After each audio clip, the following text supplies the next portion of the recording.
Baik, selamat siang kepada Ibu Putu Resti Masdiantini, SE, MSI, selaku dosen pengampu mata kuliah penganggaran yang sangat saya hormati dan teman-teman yang saya banggakan. Terima kasih atas kesempatan yang diberikan kepada kelompok kami.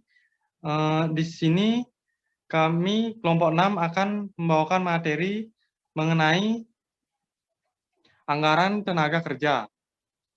Sebelum kami menyampaikan materi, izinkan saya memperkenalkan diri terlebih dahulu. Perkenalkan, nama saya Koman Dedi Aldiana dengan NIM 21170512557 dan rekan-rekan saya yang akan membawakan materi yang pertama yaitu Muhammad Raihan Ali dengan NIM 21170512556 dan yang kedua Loh Putu Wulandari dengan NIM 21170511262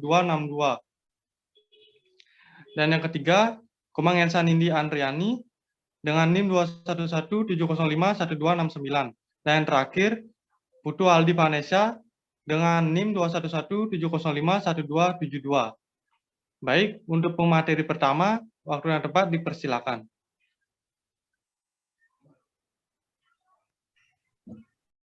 Baik, terima kasih atas waktu yang telah diberikan.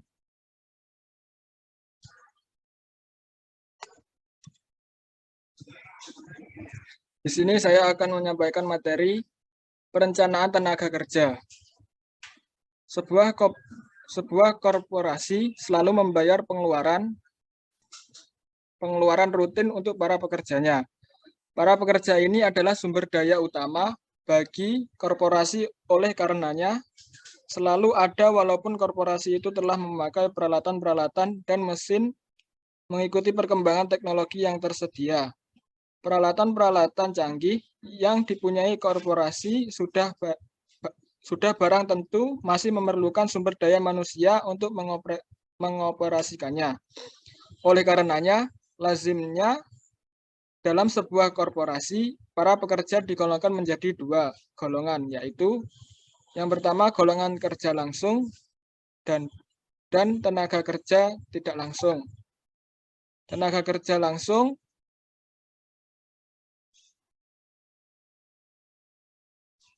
pengertiannya dikhususkan hanya pekerja di pengolahan dan pemroduksian berkaitan dengan pemrosesan barang di mana pengeluaran-pengeluaran yang dikeluarkan dibebankan terhadap beban produksi atau output yang diproduksi. Kebalikannya, tenaga kerja tidak langsung maknanya dibatasi terhadap para pekerja yang tidak diikut sertakan secara langsung pada pengolahan dan pemrosesan output, di mana pengeluarannya dibebankan pada biaya overhead pabrik.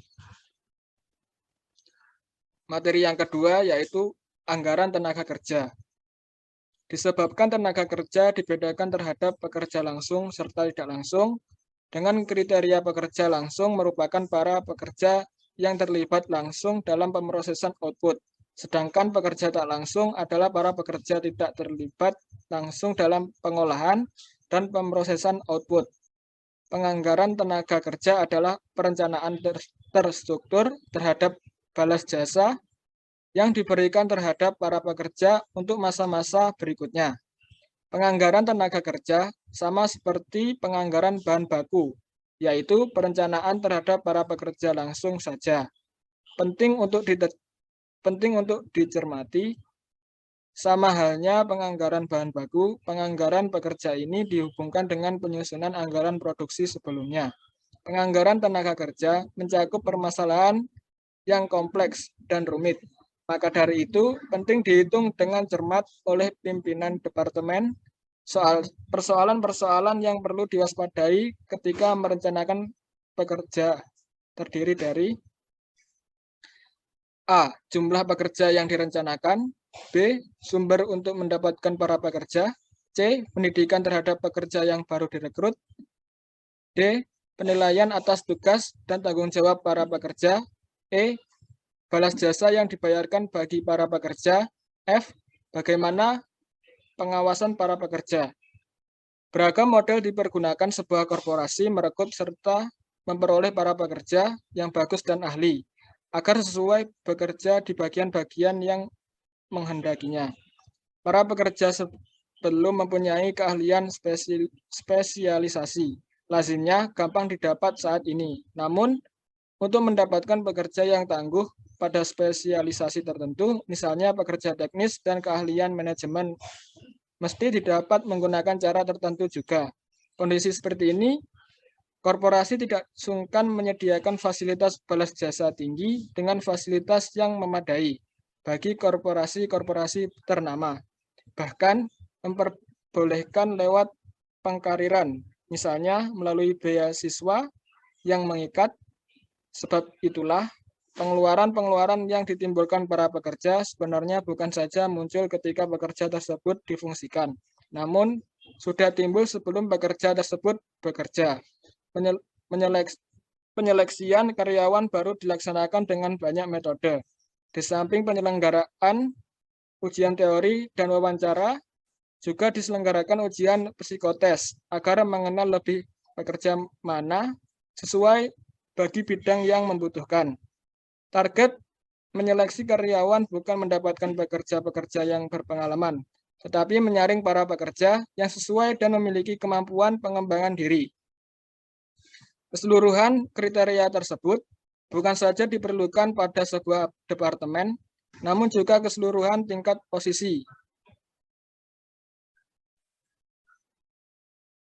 Di lingkup korporasi. Jadi, teranglah kalau pengeluaran sumber daya manusia adalah bagian sangat berpengaruh terhadap harga pokok output yang dihasilkan.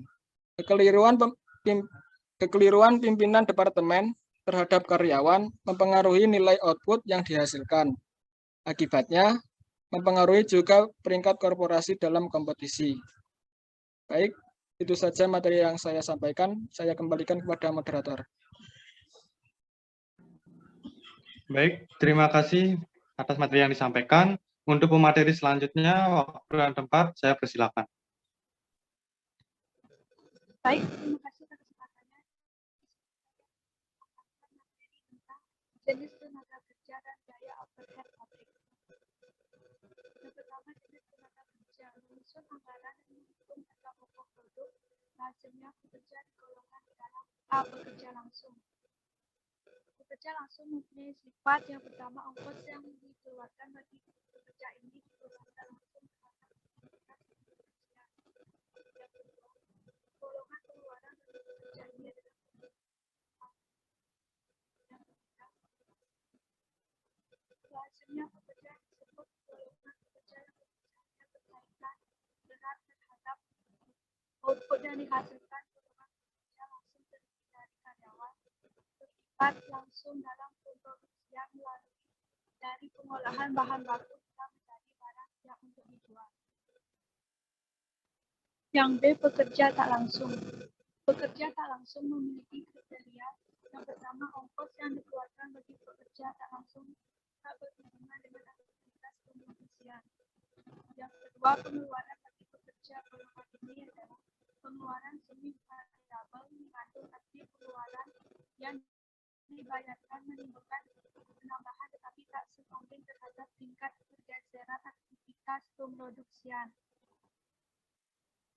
Yang ketiga, lokasi beraktivitas golongan pekerja ini tak selamanya di dalam kantor, namun juga bisa di luar kantor.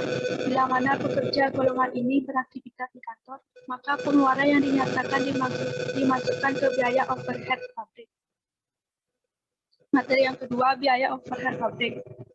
Penggolongan tenaga kerja berbeda di kalangan perusahaan. Perbedaan tersebut terletak di pembebanan overhead pabrik.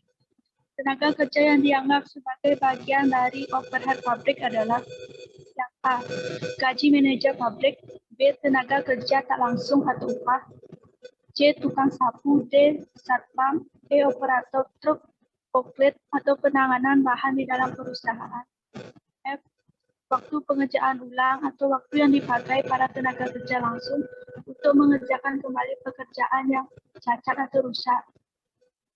G, premi lembur atau akan diterangkan di bawah. H, waktu yang tidak terpakai atau diterangkan di bawah. I, tunjangan khusus. Baik, sekian pemaparan materi dari saya kembalikan kepada moderator. Terima kasih atas materi yang telah disampaikan. Untuk pemateri selanjutnya, waktu dan tempat saya persilakan. Baik, di sini saya akan menyampaikan biaya khusus karyawan pabrik. Penggolongan biaya khusus karyawan pabrik seperti iuran untuk asuransi jiwa, kesehatan, dan tunjangan lain karyawan berbeda di kalangan perusahaan. Bagi sebagian besar perusahaan, biaya ini digolongkan sebagai biaya overhead pabrik. Akan tetapi, pada sebagian perusahaan, tunjangan khusus yang dikaitkan dengan pekerja langsung dibebankan sebagai beban tambahan, di mana perusahaan-perusahaan ini akan menggolongkan secara keseluruhan. Pendekatan yang disebutkan terakhir lebih disukai secara konseptual, karena biaya ini juga merupakan bagian dari fundamental untuk mendapatkan jasa tenaga kerja. Faktor-faktor yang mempengaruhi anggaran pekerja, yang pertama ada keperluan pekerja, yang kedua rekrutmen pekerja, yang ketiga training pekerja, keempat spesialisasi pekerja, yang kelima ada gaji dan upah, dan yang keenam pengawasi pekerja. Saya kembalikan ke moderator. Baik, terima kasih atas materinya. Untuk pemateri terakhir, waktu dan tempat saya persilakan. Baik, terima kasih atas kesempatan yang telah diberikan. Di sini saya akan menyampaikan materi tentang persiapan menyusun anggaran tenaga kerja.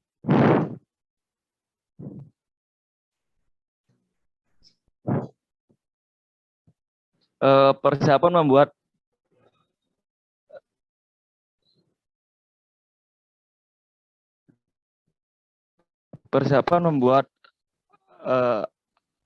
anggaran tenaga kerja penting ditetapkan di awal pemakaian satuan utama yang dipakai saat menghitungnya. Seringkali dijumpai di lapangan, yaitu satuan hitung berdasarkan jam kerja langsung dan beban pekerja langsung. Ketika membuat anggaran, dipersiapkan di awal sebuah manning table, dan manning table merupakan list kebutuhan pekerja yang menerangkan yang pertama spesialisasi pekerja yang diinginkan untuk dapat dipakai dalam proses produksi yang sudah direncanakan. Yang kedua yaitu banyaknya golongan pekerja. Banyak golongan pekerja di beberapa tahapan pekerjaan yang dilaksanakan oleh perusahaan. Yang ketiga yaitu bagian-bagian atau departemen-departemen yang membutuhkan tenaga kerja dengan kriteria-kriteria yang sesuai rencana. Manning table dibuat atas output pekerjaan tiap-tiap pimpinan departemen di sebuah korporasi. Pekerjaan ini bisa dikerjakan sesuai judgement saja, namun bisa juga melalui hal-hal teknis di masa-masa lampau berdasarkan pedoman di tahapan aktivitas korporasi. Dan materi selanjutnya yaitu manfaat anggaran tenaga kerja. Yang pertama yaitu anggaran tenaga kerja secara lebih efisien. Yang kedua yaitu pengeluaran atau biaya tenaga kerja dapat diatur lebih efisien. Yang ketiga yaitu harga pokok barang dapat dihitung lebih cepat. Dan yang terakhir adalah alat pengawasan biaya tenaga kerja. Baik, saya kembalikan ke moderator. Baik, terima kasih atas materi yang telah disampaikan.